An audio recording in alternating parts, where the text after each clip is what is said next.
All right, today is Monday, the 12th of October. What we're going to do today is go over Chapter 10, which is literally like about 4 or 5 pages long, then get into Chapter 11, and I'm going to talk to you about jQuery and about a few other things. So, as you can see, if you turn up to page 169, Chapter 10 is entitled An Introduction to JavaScript Libraries and Frameworks. So they talk about programming libraries in here. What a library typically is it's a series of routines that someone writes that they make available either to themselves and or to other people to do common tasks. Sometimes not even that common a task. All right? So, understand how you can define your own library, understand the role of third-party JavaScript libraries and frameworks. We're not going to worry that much about your own library. We will get into that stuff, but don't worry about it that much right now. So you can see here down toward the bottom of the page, the author gives his definition of a library. He says it's a grouping of code that provides common or additional functionality. All right. So this chapter talks about some of the built-in libraries there are in JavaScript. When we're talking about built-in libraries, we're not talking about like JavaScript has a bunch of stuff that's built in, period. All right, so for instance, you can use document.write, you can use alert, you can use a lot of different stuff. But what we're talking about is things over and above that that have been provided for you to make your life as a programmer a little bit easier. All right, so the author mentions here that if you wanted to create your own library, and he starts to talk about this on page 170 as far as what you could do. The example's kind of silly because I don't know why you'd write a library so that you could literally have an alert box that came out that said, hello, this is a message. That's not what's important. The idea is you can create your own stuff, so to speak, to put into a library. All right. Now, there are a lot of popular JavaScript libraries. You'll notice that the first one that's shown here is jQuery, and that's the subject of the next chapter. So we're going to talk about jQuery in quite a bit of depth and breadth of coverage. All right, we're going to go out to that site and look at a few other things. But very quickly, I just want to mention the other stuff that's mentioned in here. All right. You may or may not have heard of this. That's not a misspelling. It literally is pronounced modernizer, all right? But what it is, for lack of better words, is if somebody is using an old browser, what do I mean by an old browser? Like IE6 or IE7, for whatever reason they've never upgraded, or they've got a very old version of Firefox on their system. What happens when you try to go and create web pages and you start to put in HTML5 attributes, the browsers don't know what those mean, so they don't know how to understand them. All right, so what Modernizer does basically, for lack of better words, and I'm going to use a word here that if you're not in the 158, or I'm sorry, if you're not in the 157 class with Jim or with me, you might not understand the word. But the point is, if there's a tag that's shows on a website that the system does not understand and you've added Modernizer, it treats that tag as though it's a div. Basically, it just says it's a unit. We're going to put something in there. But it doesn't break. All right? Okay, there's also YUI, which is Yahoo's user interface, which is kind of Yahoo's version of jQuery, for lack of better words. All right? There's something called MooTools. And as it says, it's a very small, highly optimized library for JavaScript. There's other ones too. There's one named Dojo, and there's quite a few other ones. I'm not going to go out there, but as it says, if you go out to Wikipedia, they probably have a good half dozen to 10 or 12, all right, that they talk about in there. So that's all I wanted to say about that. So I'm just going to jump right into Chapter 11. We're going to do this a little bit differently. I'd like everybody to do, please, what I'm telling you to do right now. That is, bring up a browser. It doesn't matter which one. I'm going to use Chrome for all the examples that I use here. I would really recommend you use Chrome because Chrome has the best, it does the best in handling most HTML5 tags. But if you really love Firefox or if you're really stuck on IE for whatever reason, you should be able to use those also. The first thing I'm going to do is I'm going to go out to literally the site jquery.com. All right, so that's the first place I'm going to go to. If I did that too fast, I don't know if I did, but it's just there, .com. Now, if you type in jquery.com, you can also type in www.jquery.com or http://www.jquery.com. It's not really important. All right. There's a lot of really good stuff in this site, so I want to mention some of it right now.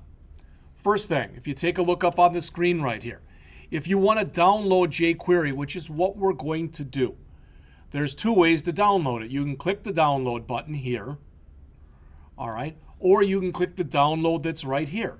Both of them basically get you to the same place, all right?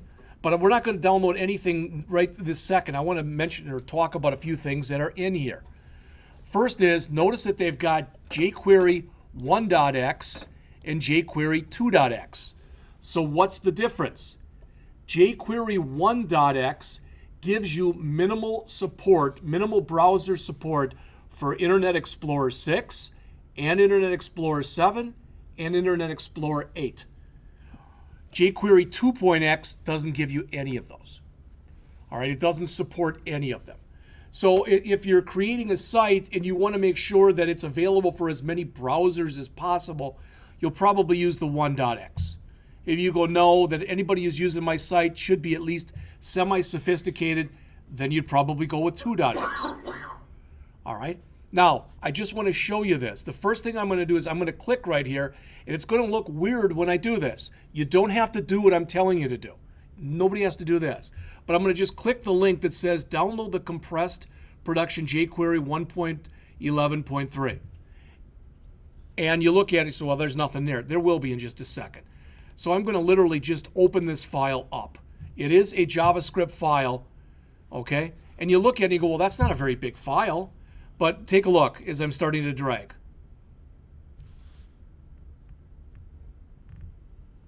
That's all the stuff that's in there. This file has been what's called minified. So other than the comment that you see at the top of the screen, virtually all of the comments and as much white space as possible has been removed from this file. All right, why would you want to do that? It'll load faster in the browser. That's the main reason you'd want to do that. Typically, you're never going to play with this file. You're going to include it in your code so you can take advantage of the stuff that's in it, but typically you're not going to touch that file. You're not going to do anything with it. Now, if you just saw that. If I come back here and I click download the uncompressed, and I click there, and I open up that one. So notice one of them, the first one was called jQuery 1.11.3.min, really .js. And this one is jQuery 1.11.3 with no min on it. So notice the difference. You can read that just fine. So that literally is over 10,000 lines of JavaScript that other people have written for you so that you can take advantage of all the stuff that's out there. All right? Now, if I were to grab this file, and again, I'm just going to grab the minified one because I really, like I said, I don't care. So I'm going to grab that one. I'm going to copy it here to the clipboard. And what I'm going to do, because I want you to get used to this, let's suppose for a second I was going to start a new project. And I'll just literally call it new project. All right? And in that new project, I'm going to have HTML files in it. I'm going to have JavaScript files in it. And I'm going to have CSS files in it. Okay? So I'm going to just come in here and start by creating a folder, and I'm going to call it styles. And that'll hold my CSS stuff. All right? Then I'm going to put another folder in here that I'm just going to call JS. And that's going to hold my JavaScript stuff. And I'm going to drop that file into there. That's literally all I have to do to make jQuery available to my program. I have to put a script tag in my HTML files, but that's all I have to do. All right, so there's not a lot of work to doing it. That's what I'm trying to get across to you. And it's even easier than that. What do you mean, Jeff? Well, let's suppose I don't want to do any of this. I don't want to include that minified file that I just showed you, the compressed one, or I don't want to use either one of those. All right. Technically, then, I don't have to. I can use what's called a CDN. And CDN is an acronym for Content Delivery Network. And what it means is I can tell the system to just literally go out to one of these sites and bring the file in. All right? And there's other ones. So notice, most people use Google's. So rather than adding all that stuff that I just showed you, I can do this. I'm just going to create a new file in here. So I'd start to create my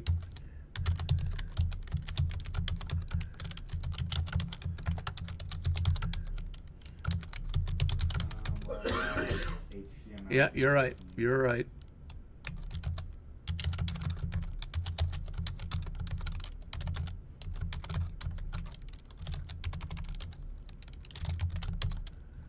Thank you.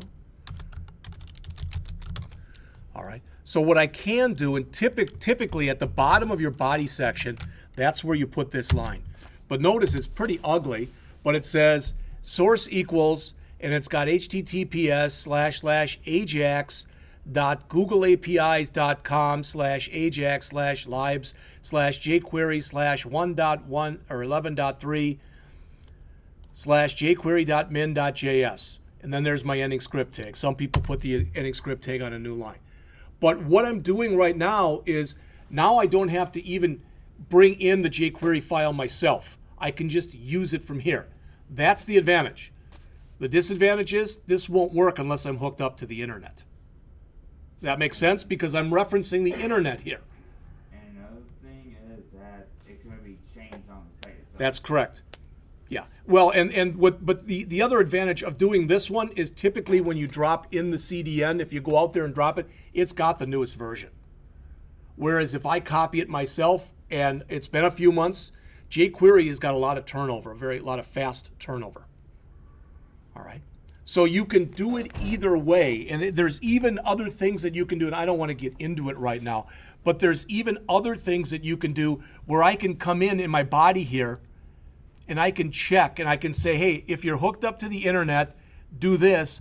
Otherwise, use the one that I copied over. So there's a lot of different ways that you can do this same thing. That's all I'm trying to get across to you. All right. So going back then to the jquery.com site, just because I want to show you there's a couple more things in here I want to mention to you. One of them is, if I'm right here at the site, I already showed you the download, but I'm going to click here where it says API documentation. And literally what that has, if you start taking a look here, it's an alphabetized list. I've never counted to see how many are in here. If you told me there was between 100 and 200, I'd believe you. These are all the different things that you can do with jQuery. All right, and that's not even a full 100% list, but that's most of the stuff that you can do with jQuery. So for instance, if I want to come in here and I want to append, it says insert content specified by parameter. I don't know, Jeff, I don't know what the hell that means. So I click on it and it shows me the actual page for it, but what's even nicer than that is it shows me a full-fledged example. So I can grab all of that code, literally, just grab it, copy it to the clipboard, start up yet another new file, paste that in, just save it as, I'll just save it to the desktop as junk.html because I'm not going to keep it. All right, and now do a run and put it up in Chrome. There it is. All right. So what's really nice about going to the API documentation, what's nice about it is twofold. First of all, it's got virtually just about everything that you'll need, an explanation, and it's got an example. All right. Now I said it was almost everything, but it's not everything. And what I mean is I'm going to go out now to a different site. rather than going out to the jquery.com site, I'm going to go out to another site that's called jqueryui.com. All right, so what I've shown you so far has been jquery.com, and then now it's jqueryui.com. And UI stands for user interface. All right, so the one that people seem to like on here, notice they've got a bunch of interaction stuff you can do here, a bunch of widget stuff you can do here, some special effects stuff that you could do here, and a couple utilities. I'm going to go over here where it says accordion. And probably everyone in this room has seen something like what you see on the screen right now, where you can do this. So they show you an example, and again, and then it says view source down here. If you look and see the button says view source, I'm clicking the button. I'm going to highlight everything that's in there, copy it to the clipboard, come in, start up a new file, paste it in. This will be more junk.html. And I'm going to grab that, and all I did was copy in the code.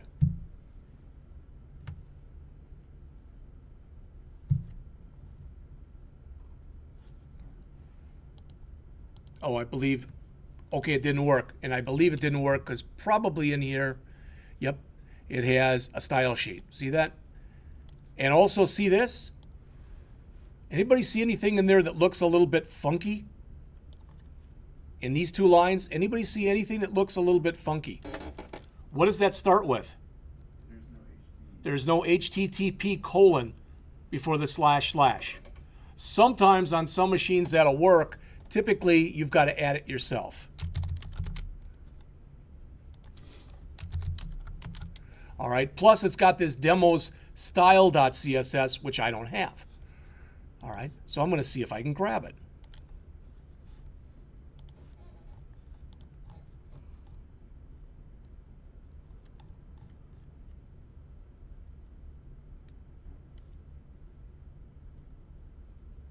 It may not let me. So let's see. If we come back now and save, if we try to run it now, it's going to look pretty ugly because there's no CSS.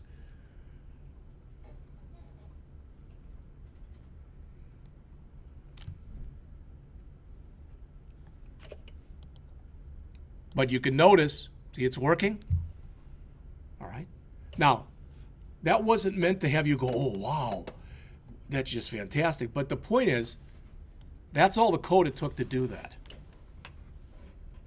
That's what jQuery is about. It's called, write less, do more. That's their mantra. Because a lot of times what you can do, and it might take you up to 100 lines to write the code in JavaScript, you can do it in jQuery in 5 to 10 lines. Sometimes in 1 line. That's what we're doing here. All right. Up here, someplace we created, remember when you start something with a pound sign, it means it's an ID. All right. So it says this accordion that you created right here, this accordion, all right, that accordion, run the accordion function on it. That's all it's saying. So what jQuery is it's a JavaScript library that contains hundreds of pre-built routines that you're able to use in your own code. All right. Now, just a couple little things, because the syntax is a little bit quirky. All right. You'll notice that they have in here function, and there's just the word function and paren. What's missing? What's not after the word function? A name. That's called an anonymous function. If you have a function that you have there that doesn't have a name, it's referred to as an anonymous function. All right? Okay, the question was, what's the $sign? That's an alias. If you didn't want to type that in, you literally could type in this. All right, but jQuery has set it up so that there's an alias with just a $sign. And that's literally how everybody does it, because it's less typing. All right, and then notice that paren right there, and remember we've got the nice feature that we have here in Notepad++ is it shows us where that ends. The whole thing is inside of parentheses. That's the beginning paren, that's the ending paren. this is an actual executable line of code. Since it is, we need a semicolon at the end. All right? So the syntax is a little bit goofy from some of the stuff we've looked at previously. All right? So we've got function, paren, and then notice there's the beginning curly brace, and there's the ending curly brace. All right? And this is the code in here. So basically it's saying in here, if jQuery, I want to run the accordion function, so what comes after the dot there, that's the method or the routine we want to run. So we want to run the accordion routine, and we want to run it on the ID named accordion. All right? And there's a lot of them. We're going to start looking at them. Now, one thing you have to realize, we're not going to go into a lot of depth and breadth of coverage here because there's a course you take next semester, 152, 167. The course is named Ajax and JavaScript Website Development. It's an entire jQuery course. But the idea is to get you an introduction into this. And that's all that we're trying to provide in here right now. All right? All right. So I'm going to go back to the book and just take a look at some of the stuff that's in there. All right? After the break, we're going to run through a few examples of this so you can see the kind of stuff that I'm talking about. All right. So the author says, after completing the chapter, you will be able to understand how to include jQuery in your HTML. I already showed you some of that. All right, both how to include the actual jQuery file and how to just put in a real simple jQuery example. Understand important jQuery concepts and syntax. Use jQuery with your web pages. All right, so again, I'm not asking because I don't want to put anybody on the spot, but if you are in the 152, 157 class, the website development, XHTML, CSS, either with Jim here, Monday and Wednesday afternoons, or online with me, you're going to probably be ahead of the curve, as opposed to if you're not in that class, you're going to be a little bit behind the curve. Because in that class, we've talked about cascading style sheets, CSS.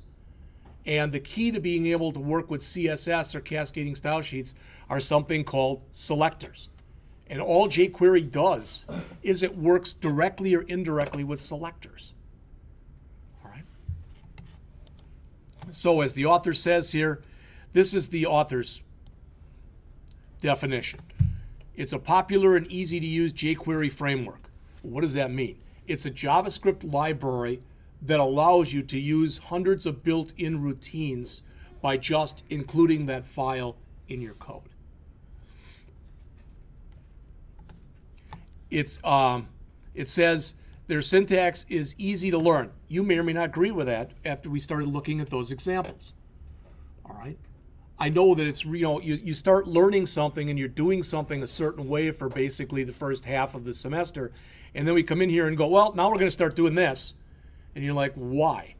Because somebody ended up writing this, okay? And it's much easier to use after you get used to the learning curve for it, because it's got a lot of built-in stuff for you, so you don't have to write it yourself. All right, using jQuery, the author says, go out to jquery.com. We already talked about that. The author talks in here about either copying it to your own drive or using a CDN, so we've already gone through that. All right. So the author says, as far as he's concerned, he recommends that rather than using the CDN, all right, he says, I recommend downloading and hosting the file locally because it can be faster and more reliable than the CDN. You can read other articles that say you should use the CDN because it's faster and more reliable than downloading it. All right? Either way, there's not that much difference between them. Okay. So, notice what they're showing here. Here the author is showing they did it differently than I did, because what the author is showing right there is they're putting that script tag in the head section. Again, I'm not sure with some of you how much experience you have or have not had with this, but this is the kind of thing that we're going to start writing very soon. This is your document type definition that you use, or declaration that you use for HTML5. There's your beginning HTML tag and your ending HTML tag. Your beginning head and your ending head. Your beginning title, your ending title. Your beginning body, your ending body. Your beginning script, your ending script. Some books will tell you that if you're going to include jQuery, put it up here in the head section. Other ones say, if you're going to include jQuery, put it down there in the body section. And the reason that they say one or the other, and I was taught to put it in the body section because the body doesn't load until the head's already loaded. So if there's something that's in this section up here that needs jQuery, you can be sure that that's been loaded into memory, and then you're going to load jQuery into memory. Some books will disagree with that. Say, no, always put all your script tags, your CSS, always put everything up there. All right. Again, it's the only thing they agree on is to disagree. So you'll notice that the book, it was version 1.7.2, and this book has got a 2015 copyright, and we're already on 1.11.3. So this changes quite often. This is open source. You can see all of the code that's in there. So if there was literally, if you joined the jQuery community and you were looking at the code and you said, I think there's an error in this code, and you suggested a fix and you sent it to the people at jquery.com, if they agree with you, they'll go and they'll redo the product as far as fixing that and put out a new version of it. All right, and that happens quite often. All right, so basic jQuery syntax here on page 175.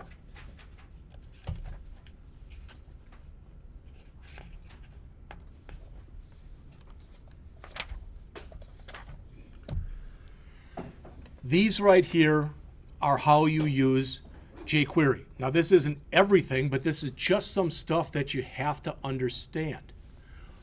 To keep it simple, what this says, literally, select any anchor tag, any and all anchor tags that are on the page. Select my entire document. Select an ID that has the name element ID. Select a class that has the name class name. All right, so just a couple things about this. First of all, doesn't matter, although every example that they've shown there uses double quotes, you can use single quotes. Sometimes people are more comfortable with single quotes than they are with double quotes. But you'll notice that virtually, other than that example there, the other ones, you'll always put your stuff within double or single quotes. All right? This, I could change that. For example, if I put a P in there, that would select every paragraph in my document. If I put H1 there, that would select all the H1 tags in my document, etc. All right? If I'm going to be using something that's an ID, it must start with a pound sign there. If I'm using a class, it must start with a period. Okay? And those are the same kind of rules that you have for CSS. Now, Roger asked the question before about why use that $sign, and as I mentioned, and they show it right there too, a shortcut to using jQuery paren is to just use the $sign. It's almost always done that way. Right? Again, as I mentioned, either single quotes or double quotes, it really doesn't matter.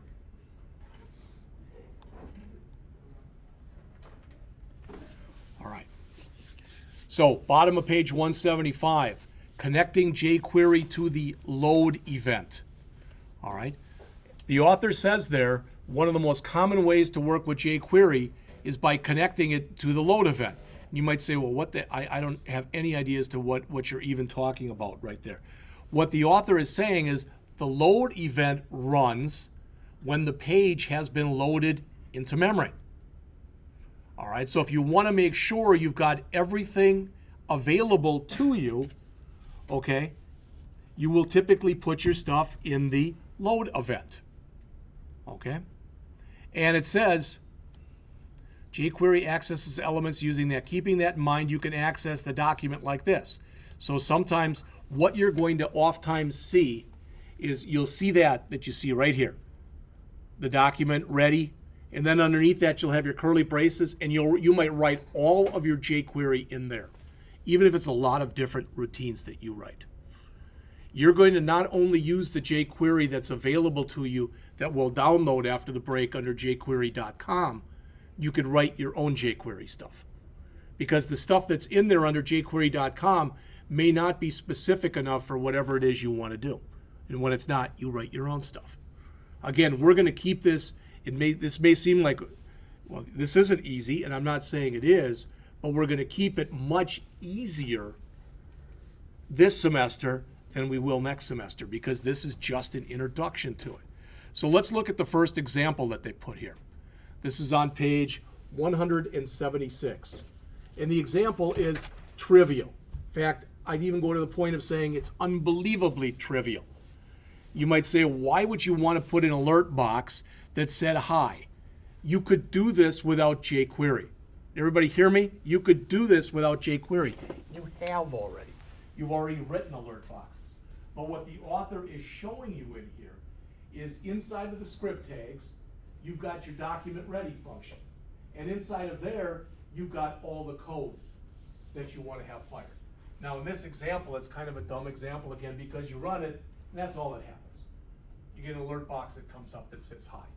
But I believe the author's idea behind this, and the reason he's showing it to you like this, is to just introduce you to the way it looks on a web page.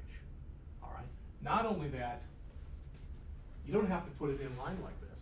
You don't have to put it right in your HTML file, and we're not going to. We're going to have our own special JS file. You know, we might call it our jQuery.js or something like that, my jQuery.js. All right, and we'll just include that in our HTML file. But the point is here, he's just showing it in line.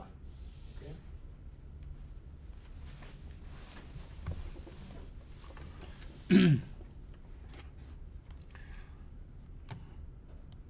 So he gets into this, and again, I'm not going to say this stuff is easy. In fact, believe it or not, whether you understand it or agree with what I'm about to say or not, we've covered the easy part of the book so far. The last 10 chapters are harder than the first 10. The first 10 we're using jQuery basically as a programming language and not much else. But now what you do really starting in chapters 10, 11, and beyond is you start to harness jQuery and JavaScript's power, and you start to use it as something that can help invigorate web pages, add interactivity to web pages. That's what we're going to be doing for the rest of the semester. All right? Okay. So let's go through this section and we'll take a break. But the author starts talking here on page 177 about using different kinds of selectors. And this is the next 5 or 6 pages. But as he says here, selectors are the key to working with jQuery and what we'll get to eventually, something called the DOM, or the document object model. All right? You use selectors to identify and group elements on which you execute jQuery functions. All right? We've already looked at a little of this.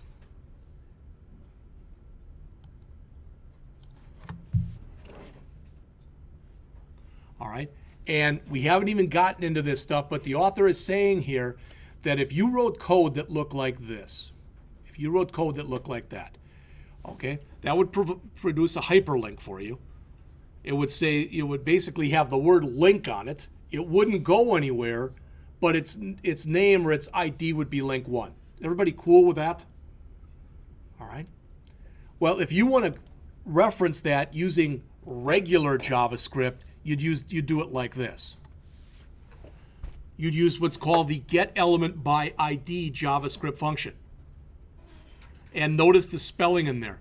The E in element, the B in by, and the I and ID are capitalized. Everything else is lowercase. If you don't spell it exactly like that, it won't work. It's case sensitive. With jQuery, rather than having to put that in, you put in this. All right? Because what does that say? This says I'm going to run the jQuery function. That's what the $sign says. And since I've got inside of double quotes pound link 1, it says find me an ID of link 1. So it's an easier way of writing or referring to this. It's easier to refer to it like this than it is like this. If for nothing else, it's less typing.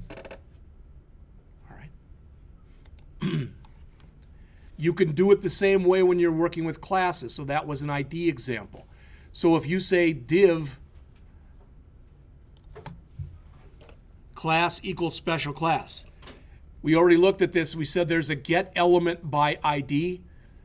There's also a I think it's get elements by class name that you can use. But typically, rather than doing that, you'll use this. And we're going to do all sorts of stuff that it's not going to look really all that cool, but we're going to turn stuff different colors, make it appear, make it disappear, make it slide up on the screen and slide down on the screen, fade in and fade out, etc. All right. So if I don't want to do this, if I don't want to select either by an ID or by a class, then I can select it by type. I've already shown you some of this. This selects every div on a page, selects every anchor tag on a page. And a natural question would be that, well, wait a minute, I got a question, Jeff. What if I don't want to select every anchor tag on a page? Then you give that anchor tag its own ID and you select it this way. That's all.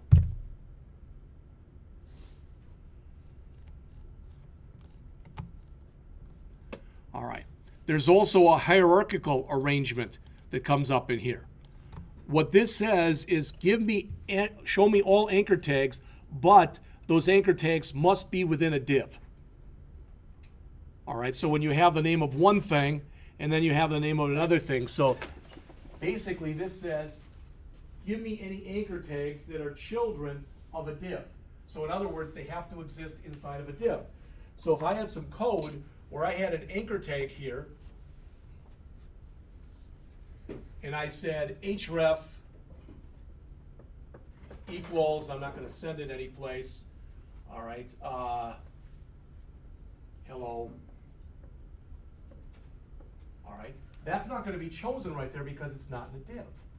But if I had this inside of a div, now it'll choose it, all right? Or I should say, using jQuery's terminology, now it will select it. Can you do that with more selectors, so have like a div within a span? Yeah, let me try to answer. You tell me if it's a question you asked. I can go as deep in here as I want to. So, for instance, I could have a div, then I could have a p tag, then I could have a ul tag, then I could have an a tag, which would mean an anchor tag that was in an unordered list, which was in a paragraph, which was in a div. So you can go as many levels deep as you want to or need to. All right, and there's even more than that, but we just haven't gotten there yet. If you only want direct descendants, so these are paragraphs which are within divs, okay? So for instance, if I put a paragraph in here, and I said, hello, that would find it. But if I came in here, and now I put in an unordered list, all right, and I've got an li tag. And don't ask me why I do this, but I put a paragraph in there that says, hi back.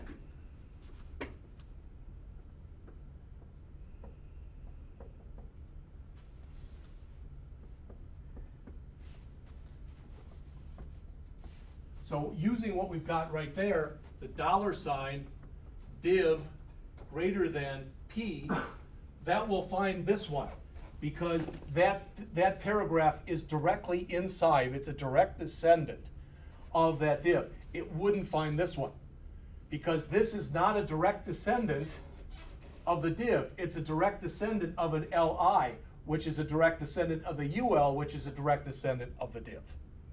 So if I wanted to choose all of these, regardless, then I'd remove this and do it like that. If I wanted to only choose the ones that are p tags right underneath divs, then I do it like that. All right? And there's much, much more to it.